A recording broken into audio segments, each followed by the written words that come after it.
Welcome back, guys. So why am I surrounded by a mountain of crates?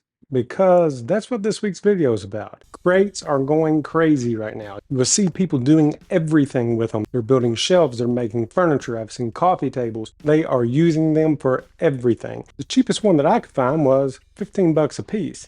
Well, yeah, that's not bad, but if you're building something that has 6, 8 crates in it, well, it kind of adds up. I'm going to show you how to build two different styles of crate in this video. One is the style that I'm seeing the most, and it seems like that there's one company that is making this. And that's the crate that they're selling for 15 bucks at the local big box store. And that would be this style of crate. So it has a solid end and then slats. I'll also be teaching you how to make this style. This is more of just the slatted crate. And this is a style that I came up with. I'll tell you right now, as you can probably tell by the title, I've got the cost of material for these down to $1.64 a piece. And I'll be walking you through step by step on how to make these. I'll also teach you how to make those in case you like those better, but you're going to pay a little bit more for those. I'll cover all that in the video, so let's go ahead and dive into it. Okay, so for this first one, it's actually going to be the one that I'm seeing the most of in projects. And I'm guessing because it's the most available. It seems like this style is kind of found everywhere from every store, but the cheapest store that I could find this was Home Depot, and they want $15 a piece. So I'm going to see if I can recreate this, see what kind of price I can come up with for it. And if you like this style and the price point, then pretty easy to make. I actually went to Home Depot, purchased a 1x10, which they're not cheap. I think this one was right around 15 bucks for one board. You could save a little bit of money if you actually bought a 2x10, because the crazy thing is 2x10s are cheaper than 1x10s. So if you have a bandsaw, you can save a little bit of money and actually cut that in half. And for those that do not and actually have to buy the wood, think that I can get 4 crates out of this one piece of wood and cutting some strips from 2x4s. So per Home Depot's description, these things are 9 inches tall by 18 inches long by 12 inches wide. So first I'm going to start by cutting my 1x10, or actually it's 1x9 1/4, into 12-inch sections. And to allow for the curve of the blade, I'm actually going to be cutting these exactly on the 12-inch mark. We'll end up leaving them about 1/8 of an inch short.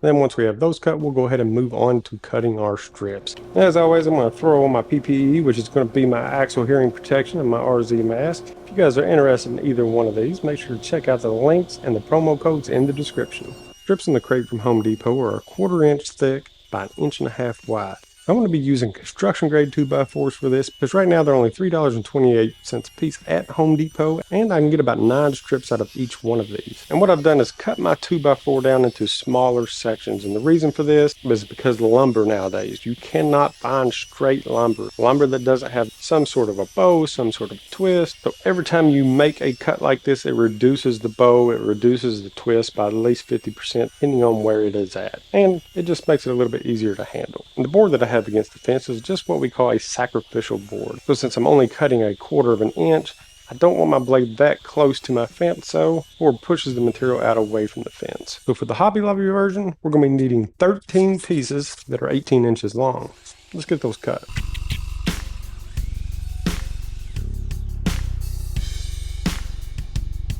So with our 2 end boards cut, now that's all that we need is our handles. And to cut these into place, I'm going to be using an 1.25 bit and a jigsaw. And to start with, we need to mark out our placement for our handles. And for this, I'm actually just going to be using one of the strips that we just cut, which is 1.5 inches wide. Then I'll measure in 3 inches on each side. This will give us a 6-inch handle. Then I'll line my bit up so that it cuts with the edge of our 6-inch mark. Drill my first hole, go to the next side, drill that hole, and then I will drill a hole on each end. Once our holes are cut, now it's time for the jigsaw. We'll use a straight edge to connect our 2 holes, and then cut that out. Once that's cut, we'll just do a little cleaning with the sander, and then we are ready to assemble. So with our strips cut and our 2 ends cut, let's go ahead and assemble this thing. And I'm going to start this assembly from the bottom. The bottom will have 5 strips going across, and each side will have 4 strips. And if you've watched the channel much, you know I have a thing for jigs. I do not like repetitive measuring, especially if I'm trying to mass produce something. So take a little time, make a jig. To attach these strips, I'm going to be using wood glue and 1-inch brad nails. It looks like from the Home Depot one, they actually use staples. I'm just going to stick with the brad nails. And if you made it this far and you think that I have earned a subscribe, don't forget to hit that little red button down in the bottom right hand corner. And I've been discussing different storage ideas with our Patreon community, and they've came up with some awesome ideas. If you're interested in Patreon and what the group's about, I'll throw a link in the description. Make sure to check that out. Okay, so this is what Home Depot sells and what you actually see on a lot of these different sites. People are making different shelves and things like that. Making this ourselves, let's break this down. Let's say that out of a 1x10 and a 2x4, we can get 4 of these boxes. Still totals up to be about $4.32 a piece. Not bad. Way better than $15 a piece. But I think we can do better. Let's move on to the next one. So this next one is a version that I came up with. I wanted to see if I could get a nice looking crate out of just one 2x4. So for this next version, it's going to be all slats and then corner brackets. So this is something that I came up with, trying to figure out if I can get 2 of the same size crates by only using one 2x4. This is what I came up with. So to start with, we need to take our 2x4, and when you're picking this 2x4 out, make sure you get one with the least amount of knots or the smallest amount of knots. Knots create weakness on these small slats. But first we're going to cut 2 9-inch pieces off of the 2x4. Once those are cut, we'll head over to the table saw and we'll cut these down to 1.5 by 1.5 squares. So now we've got 4 of these 1.5-inch square boards, and now we'll reset our table saw at 45 degrees and rip those in half. And again, for this, I'll be using the sacrificial board that we discussed earlier. Okay, so now with all of our corners cut, let's go ahead and cut our strips out. Same way that we did for the first one. And again, all of these strips are going to be 1/4 inch thick, and I've cut my material down to manageable size. Okay, so now that we have all of our parts cut, again, like I said, we have 8 boards that are 11.5 inches long, and we have 13 boards that are 18 inches long. And this is where these little inside corners are going to come into play. Okay, and for how long have I had 2 pencils in my hat? No clue. It's better than no pencils in my hat. If you did not have a jig, you would just put a little glue on one edge of your corner piece. Then you would place an 11.5-inch strip even with top and bottom, and put in a couple brad nails. But you would have to leave your finger here, which is pretty close to the nail gun. But since I do have a jig, I'll go ahead and use that. And for anyone interested in the plans for this, as mentioned earlier, just FYI, the plans for this jig will be included.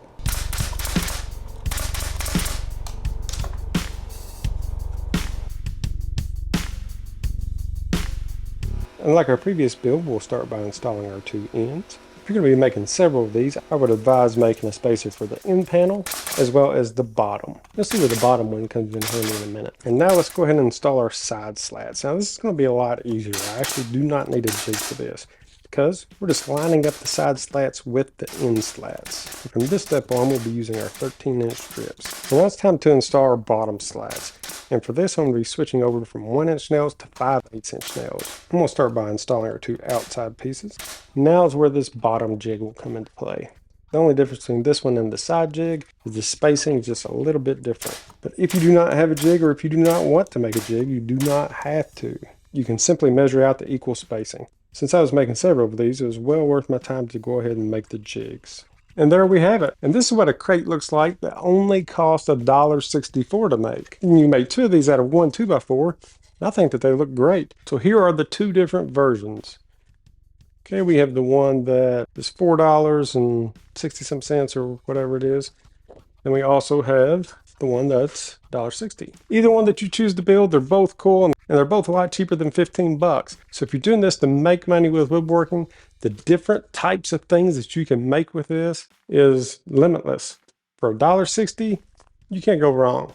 So until next time, guys, go out there, buy some straight 2x4s if you can find them, and make some crates. They'll sell. We'll see ya.